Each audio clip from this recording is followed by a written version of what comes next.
Hey guys, okay, so as most of you know, I've been sick for the last couple days, so I want to make some chicken noodle soup. And I really don't want to spend a whole lot of time doing it because I haven't felt good, even though I'm on the tail end of it. But I think that chicken soup will do us some good. So I just broke out my Thrive stuff, and I just want to show you how easy it is, even when you're not feeling so great, to make this. So first of all, I just want to talk about, a lot of people think, oh, it's still out of a can. It's not like canned food.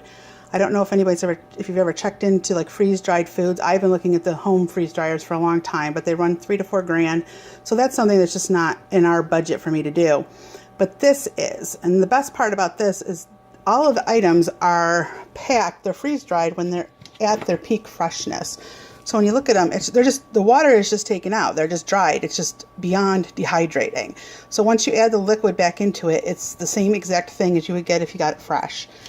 Another thing I was noticing, because I was really irritated, for some reason I don't have potatoes and I don't have corn, or carrots, I'm sorry. So I'm using canned, and I'm not really happy about that, because if you look at the cans, I was looking, just comparing like ingredients. I don't know if you can see it. I don't know what, it's got carrots, water, salt, and calcium chloride in this, and I'm not really sure what calcium chloride is.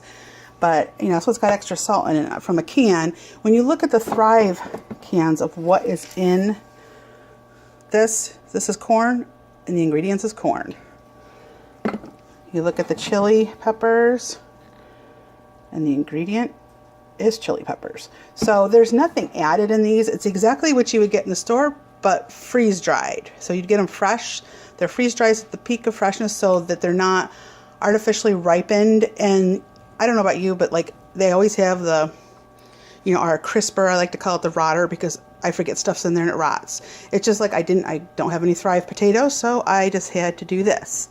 Now this is a pain in the butt, and my potatoes are probably a little old because I can see that they have little growy things on them, and I probably shouldn't use them, but I'm going to, because I want potatoes in there. And then it's the same with like bananas. I bought these probably Thursday, but they're going to be chicken food soon because they're getting too ripe and the kids won't eat them this way because we've been sick and haven't been eating them.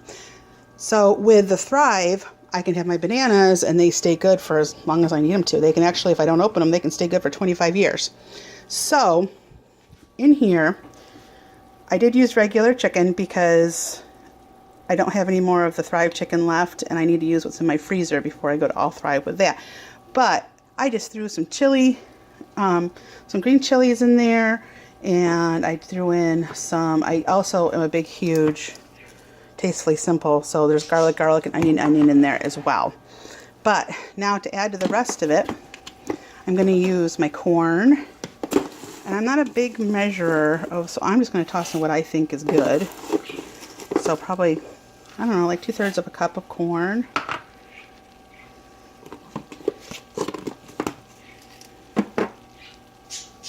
And then I've got some onions, and I'm just going to shake those into it. I've got a bigger thing of onions downstairs, but I like a lot of onions in my stuff.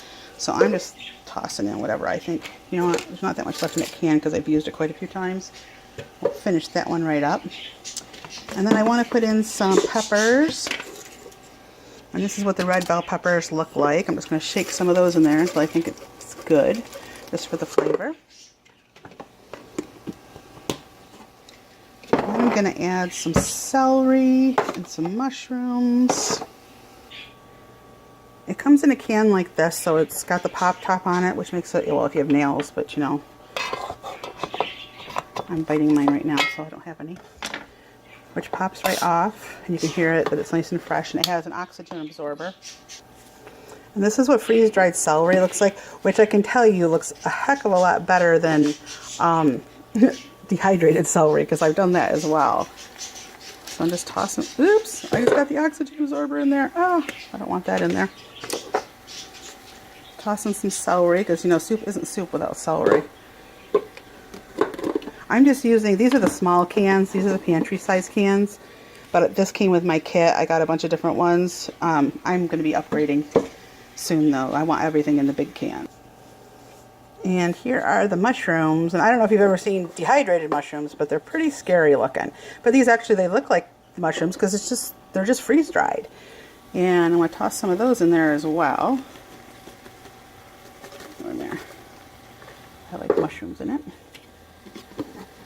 And that's it. Now I got to add, of course, I had to prepare my carrots and my potatoes, which won't be happening again because I'm totally ordering those today. So I'll toss in my potatoes and carrots. The only mess I have to pick up for Thrive is to put my Thrive stuff back in the pantry, but not with my potatoes. I got to pick everything up and wipe counters and everything else. But now I'm just going to add my spices, and that's it. My soup's done. And what did that take me? If I didn't have to peel potatoes and everything, it would have been a lot less time. So I even have the spices as well. They have an all-purpose spice that comes with it, and this will store up to 25 years as well.